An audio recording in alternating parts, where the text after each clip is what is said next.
When we picture the end of the Roman Empire, we imagine a violent apocalypse, burning cities, a civilization instantly shattered into pieces.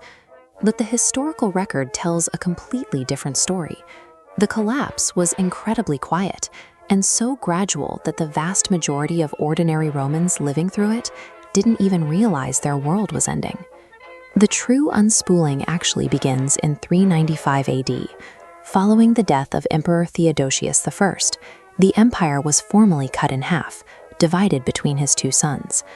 That political division left the western half severely hollowed out, creating an economic and military imbalance that simply could not be sustained. Looking at this map of the divided empire in 395 AD, power concentrated in the eastern half.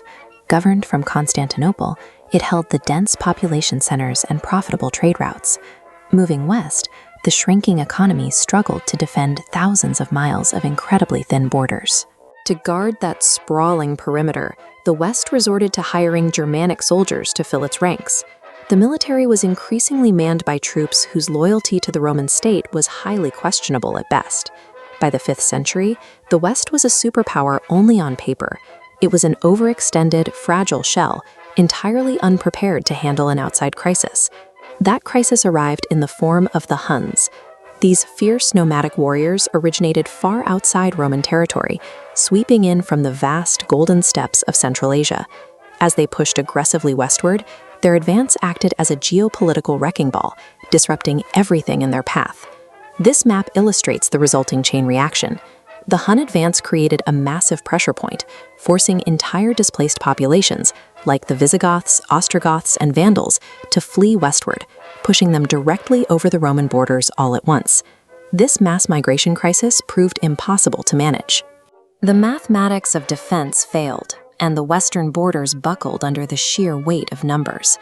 The pressure finally broke the perimeter in 410 AD, when the Visigoth King Alaric marched his forces straight through the gates of Rome.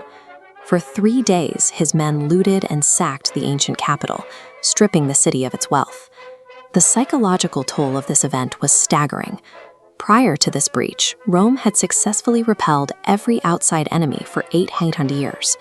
While the city itself survived the attack, the illusion of Roman invincibility did not. That 3-day raid rapidly accelerated the empire's final disintegration. The actual historical end of the Western Empire finally arrived on September 4th, 476 AD. The final person to hold the throne was a teenager named Romulus Augustulus. With painful historical irony, he bore the exact names of the city's legendary founder and its greatest emperor. But there was no heroic last stand. When the Germanic chieftain Odoacer arrived to depose him, the teenage emperor surrendered. Not a single battle was fought.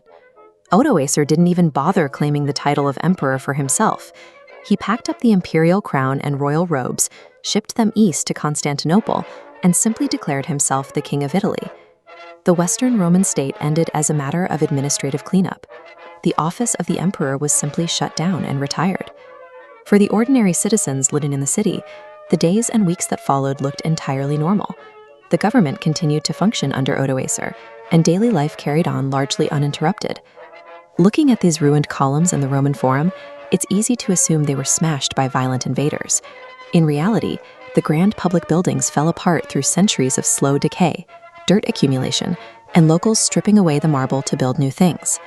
And while the West quietly faded, the East held entirely firm. Operating from magnificent structures like the Hagia Sophia, the government in Constantinople carried on calling itself the Roman Empire for another 1,000 years.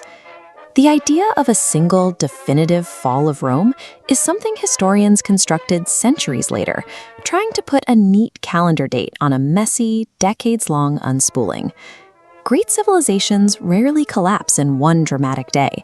They fracture, they compromise, and they slowly fade away piece by piece. If you enjoyed this journey through history, please like the video and subscribe. And we'll see you in the next chapter.